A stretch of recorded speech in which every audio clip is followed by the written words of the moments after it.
Hey everyone, finally back. So, what I'd like to do is welcome everybody to this today.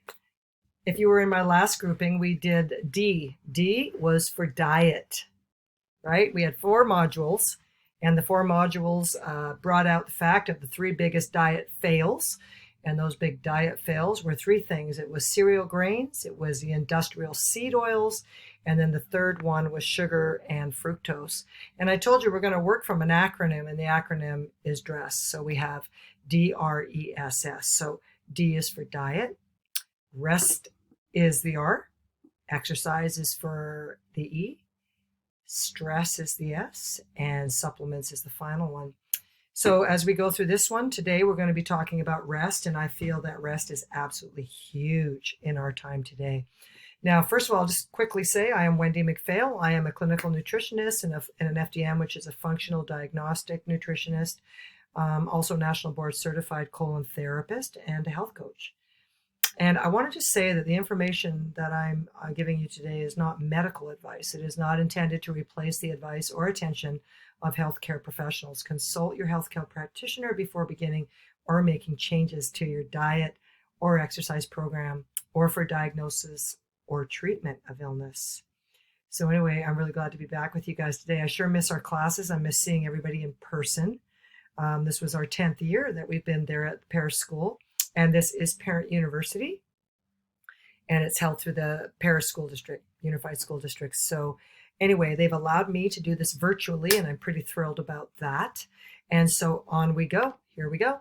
So rest. We all need time to relax, rest, and be refreshed. You know, sometimes when I say things like this, I can actually hear people groaning, and that might be you. Uh, it's very difficult. You know, very few of us, even if you don't have children, even if you might not even have like a job. I think the sense of anxiety and the feelings that most people have, most people I talk with and most of my clientele do not feel that they are in a restful spirit. So we're going to talk about some of the reasons why that could be. And you're going to see on this PowerPoint that I'm probably going to focus a lot on sleep. I do believe that sleep is the foundational issue and the foundational sort of, if we were talking about a puzzle, this would be the foundational puzzle piece. That's everything to everything else. It also could be looked at as a spokes on a wheel, and the hub is sleeping. So sleeping is really that valuable, and we're going to talk about why that is.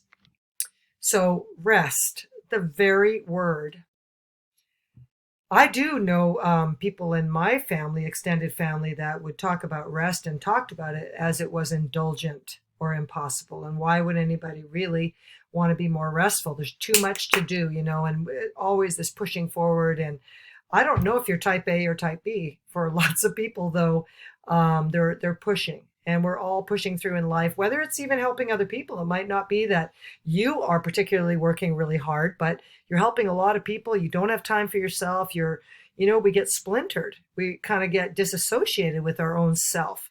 And I think that number one, not having enough sleep can really do that. It just causes us to be in a place where we are disassociating from our own needs. We do not even feel anymore specific things. We're just we're just like a hamster on a wheel, and we just keep going.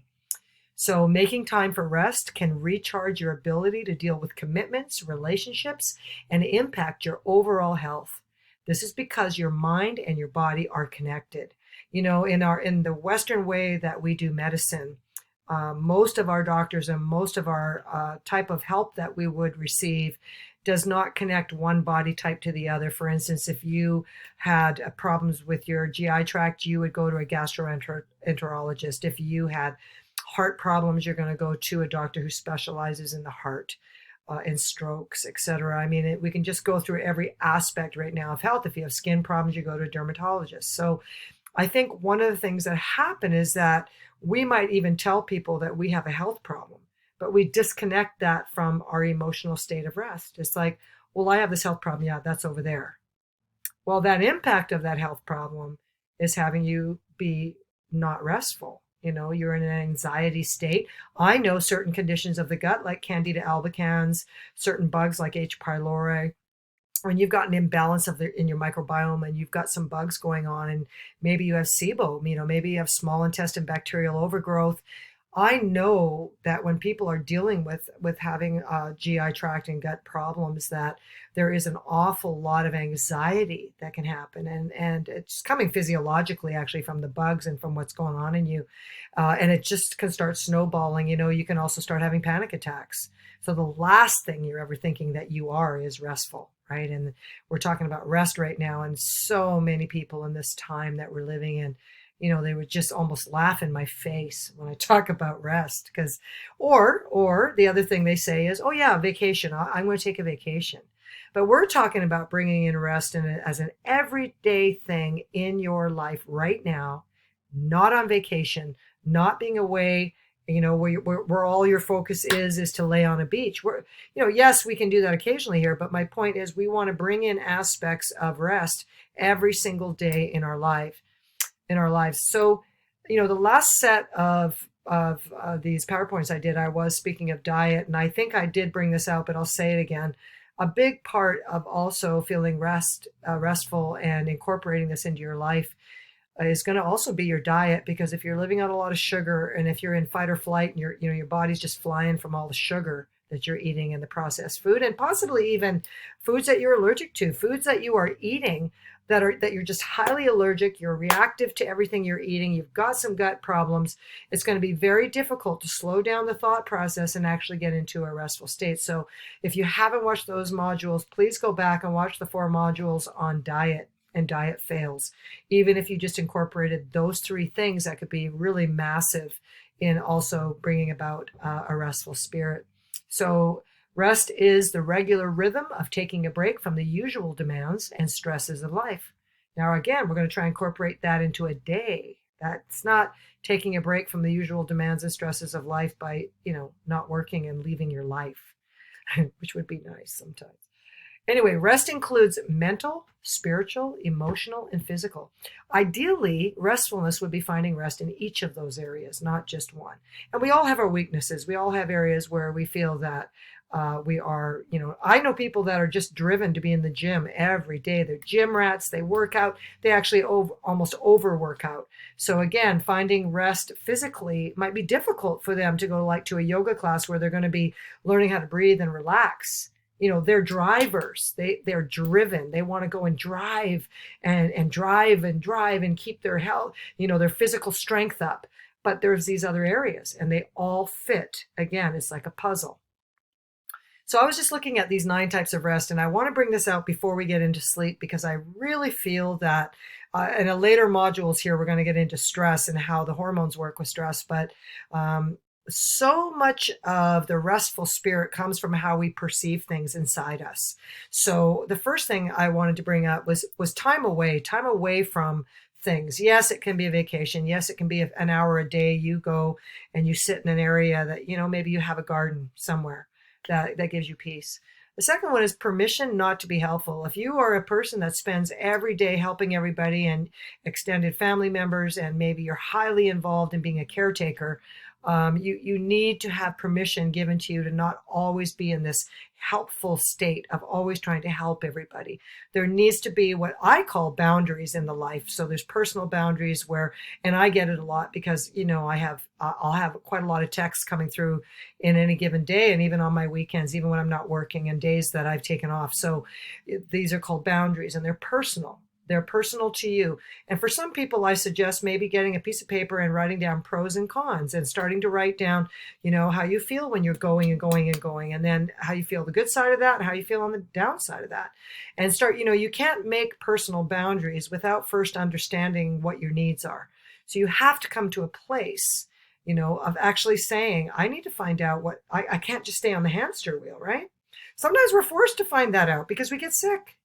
Then you end up in bed or you end up in the hospital, and all of a sudden you're starting to reevaluate your entire life. What we want to do now is get you there before something like that would happen to you, right? I mean, we really want to do this work. So obviously diet. Okay, that's number 1. So now we're looking at these types of rest. So permission to not always be helpful to everyone, learning to have boundaries, learning to say no. You don't have to be mean to people. You can just say, I can't do that right now.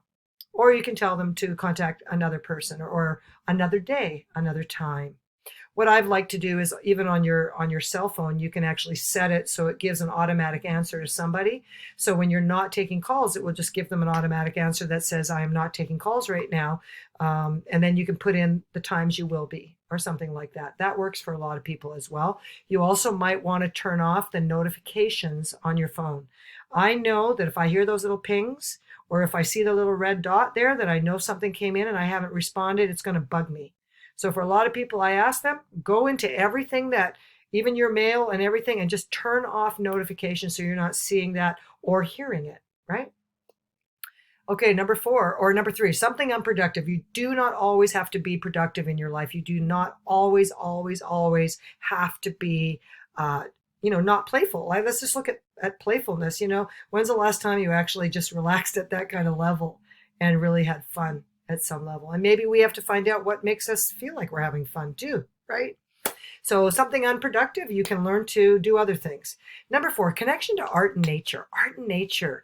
I love getting outside and hiking because as soon as I'm out there, I feel different immediately. Maybe it's those negative ions, but I feel good. And I know some people it's music or art, whatever it might be for you, to start tuning into this and maybe spending time every day where you do that, or maybe having an Epsom salt bath with this type of music on or something that you can do every day. I'd like this to be regularly done. Maybe start journaling about what is making you feel good and what is not, right? So the next one, solitude to recharge. And then look at number 9, alone time at home. Both of those two things I like to say to people, learning to be alone, learning to like it. At first, your mind's going to go a million places, but do you like reading? What do you like doing? Learn how to be with yourself. You can't know what your boundaries are. You can't know even who you are and what your needs are without learning how to be alone, right? Some people are scared to be alone because it brings up a lot of things. So solitude, learning to be alone. Number 6, a break from responsibilities. We kind of covered that a little bit above with being not having to always be productive, right? You don't always have to be doing your responsibilities. You can actually learn how to get away from that. And sometimes you can't physically get away, but you can mentally get yourself into a place where you're just not feeling like you're under the gun every single moment. Maybe sometimes you have to communicate with the people that you're with, that they need to know this, that this is something that you have to change, right? Number 7, stillness to decompress. Again, stillness, solitude. Are you seeing this kind of repetition here? And safe space, someplace you can be, places you can be where you feel safe, where you're out of touch with all the demands. And everybody needs this. I don't care what your age is. I don't care if you're in college and you're coming up with finals. I think sometimes this is why people end up on, doing too many drugs or alcohol. It's because they don't know how to get into this place of restfulness. And so they're going to use a substance to help them get there, even though it's not really helping them at a deeper level. And I think of Michael Jackson, before he died and he was taking this drug, he couldn't sleep. And this drug was putting him into this altered state. His body wasn't getting rest. And so he still wasn't getting restful, but it put him into this kind of state where he felt that he could get out of, all the anxiety and all of the things. And you can just see how that turned out. I mean, we end up weakening our bodies and we end up becoming very sick when our body doesn't get true rest. So this is a huge subject. I'm barely even skimming the surface here. As I said before, each of these videos is 15 minutes. And in the second one here, we're going to go into more the actual tips. We're going to talk about sleep and the tips for sleep that I have used and I've used with many of my clients. And so what I want to do is set that up right now. I'm going to go from this video right into the next video, which will be module 2. So this says module 1, and beside that it says rest. The next one will be module 2, and it's going to say rest. The previous videos were modules, but they all said diet. So look for me on this next one, and I'm going to go right into that. And again, we're going to go right into sleep. And maybe you might want to take notes, and maybe you might want to go over this a few times. You can go over these videos so that you start to maybe learning how to incorporate some of these things into your life, okay? So I'm going to see you here, and I'm going to see you really quick at the next video. Bye-bye.